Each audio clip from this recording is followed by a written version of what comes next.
Hey guys, welcome back to RC Projects. Now, as you can see from the table, we're going to be putting the chassis together, the two rails and the bits in between. I still don't have the transmission gear that I've ordered. It was on back order, so I'm currently waiting for that, so I can't build the transmission yet. The transmission mounts to this centre plate here with the 4 holes there, so I won't be able to do that today, but I'll still mount this in and then I can just plonk the transmission on top when it's ready. So yeah, we're going to put the chassis together today and hopefully get all the suspension hooked up and just get a rolling chassis, which would be nice. So we shall begin. I think I'm going to do one side first, attach everything to one side, and then get the other side lined up and screw it together. I think that's the best way, rather than trying to line up a piece like that and a piece over there and try and span the middle bit and screw one side in, then the other side. Then I'm just going to get everything screwed to one side and then get the other side on. So we have 1, 2, 3, 4, 5. We've got 6 sort of centre sections to attach, like braces to go across to chassis rails, and we've got the shock towers as well. Now the back shock towers are uniform, symmetrical either side, but the front ones, one side is more angled than the other, so one side is more angled than the other, and that angle faces forwards. So I've got this laid out pretty much how it needs to go. There's not much else to say really, it's just screws going straight in the side. Either side there are button head screws and there are countersunk screws. So you just need to make sure that they're going in the right places. But you can tell which bits are use the countersunk screws because I've actually got countersunk holes in them, like there. So yeah, I'm just going to get this put together.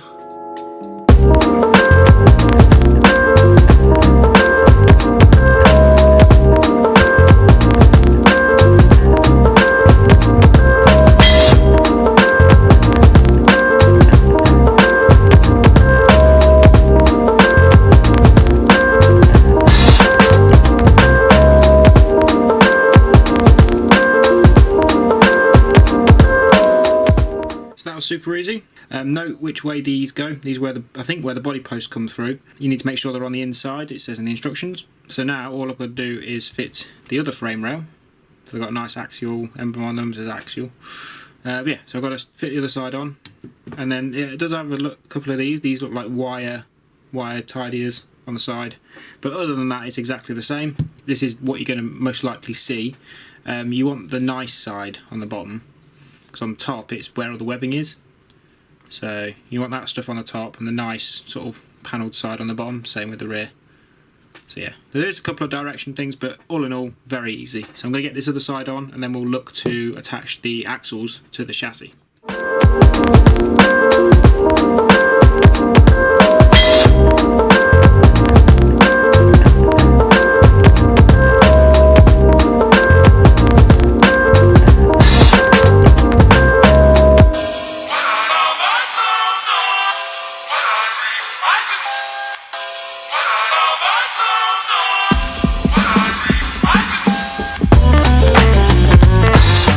Very quick process there, but it's all together. It's quite rigid, it's got a little bit of flex to it. It's looking good. So now we've got to attach, we're going to do the front axle first and then we'll do the rear axle. And this is going to be a bit of a fiddle, but we've got a couple of links that mount to the centre skid plate, and then the other links mount to the side here, and then obviously put the shocks on, and then that'll be one axle done, and then it's the same with the rear. That's about it. We've got these side pieces that screw on with one of the links, and I assume they're for the side bars. It's not difficult. The instructions do get quite confusing with all the lines going all the way up there to various parts on the chassis and all that sort of stuff, so I've got to decipher that.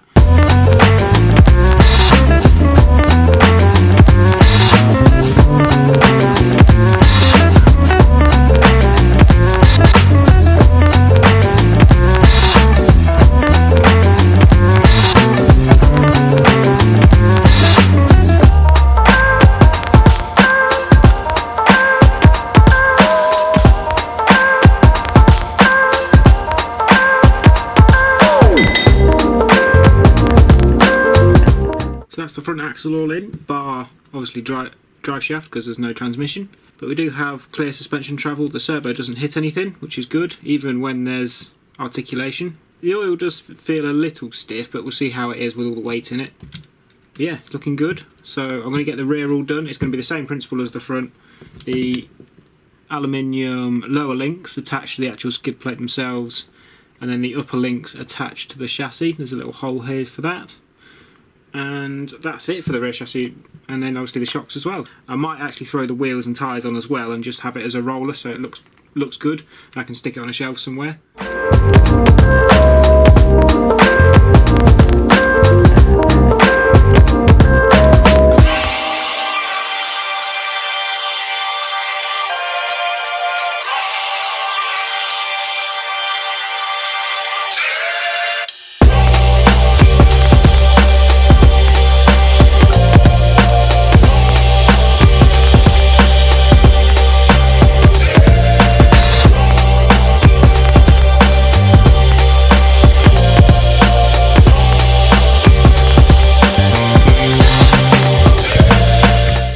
Look at that! The axles finally have homes and they're not just lying around anymore.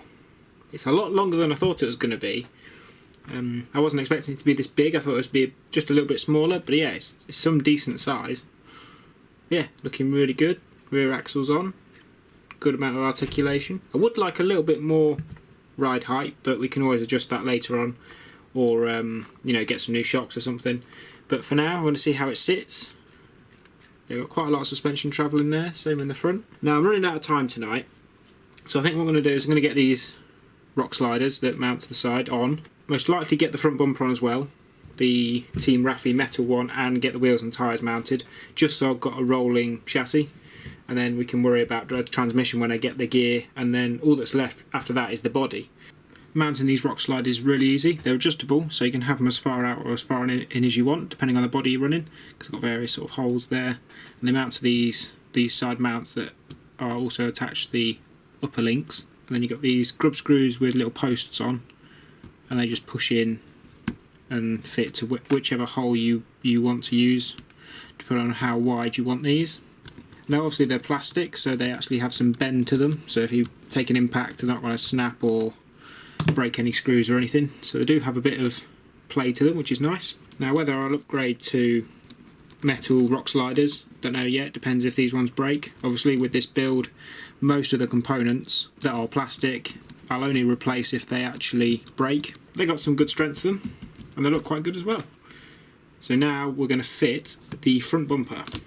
Now if you skipped ahead when I was mentioning the electronics that I was going to use, you would have skipped ahead and missed this. This is a Team Raffi metal bumper, and it is almost exactly the same as the one that comes in the kit. That's the plastic one that comes in the kit. So obviously it's plastic, but this one's metal. It's got a bigger sort of front hoop. It's almost exactly the same dimensions. Put them side to side. Almost exactly the same. Just this one's made out of metal, and it's got a triangular shape rather than sort of a squarer shape. Not square, but squarer. So I got this from a guy at work. He wanted it for one of his kits, but it didn't fit, so he said he'll sell it to me for £10. So it's pretty nice, looks really good. And it does come with, so I've just mounted this front part here to the chassis rails, and this is to mount the stock bumper, but this bumper came with a metal equivalent to bolt straight on. So I'm going to take this out and put the metal one on. Why not? Gives a bit of extra strength at the front. And then this slides in. So we're going to fit that now and see what it looks like. Changed my mind. We're not going to use this metal bit because it doesn't actually fit on properly. I've tried to mount it in there and the screws are sitting too far forward. And every time I try and screw it in, it starts stripping it out. So we're not going to go for that. We're going to put the stock plastic one back in, and we'll just use the plastic one for now. That's the thing with buying sort of aftermarket stuff. I mean, this isn't the most expensive bumper in the world, it's pretty cheap, but sometimes stuff just doesn't fit properly.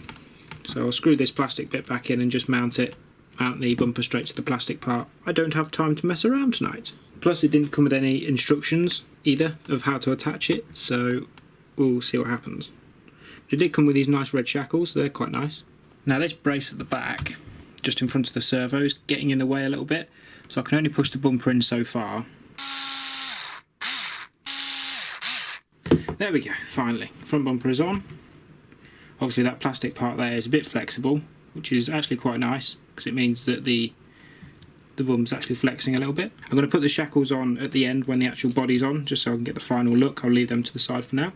just to give you a quick rundown of what the wheel and tyre setup is stock. These are 1.9 Walker Evans wheels, so they're not beadlocks, they're just glue-on wheels. They're okay, they're not too bad, alright for stock wheels, but I do want to move to beadlocks eventually, and I'll probably do it quite quickly as well. And these are the 1.9 tyres. These are Maxxis Trepadors, so they're really soft. They've got this weird like glitter on them, but I assume that's just from manufacturing. Got quite a nice tread pattern. So yeah, they're okay, not too bad. And we've just got some standard sort of kit foams, so not too bad. But this will change. I do want to get beadlocks, some steel wheel style, maybe from Gmade or RC four-wheel drive, something like that. I do want to change the tyres as well. I want to get a slightly smaller size, just because I want the tyres to be a bit smaller. I think it always looks better if the tyres are a bit smaller. So I've done loads of wheel and tyre videos before. How to set them up and put foams in and everything, but it's really simple. You put the foam in the tyre first, you stuff that in and around. Now I won't be gluing these today because I don't have any glue on me, I've got to order some, but I'm just going to set them up as is for now, just get it as a rolling chassis. So you got the foam in there, it's all nice and even all the way around, and then stretch the tyre around. These tyres are really soft, so you can stretch them quite a lot. So you just want to spread the tyres out, just stretch them out that way, and the bead will seat into the wheel. Then you go around the back and just push that back down into the bead at the back. Really stretchy tyres, so it's easy enough to do. That's one wheel done. Really easy, really simple, easy to stretch and easy to put on. Another nice addition, which I didn't realise, is you get aluminium hex adapters with this kit, which is really nice to include in a kit. It means you don't have to upgrade them yourself. So yeah, that's a nice addition. So we're going to get these tyres all mounted up onto the wheels, and then we'll get the hex adapters on there, and we'll see what it looks like as a rolling chassis.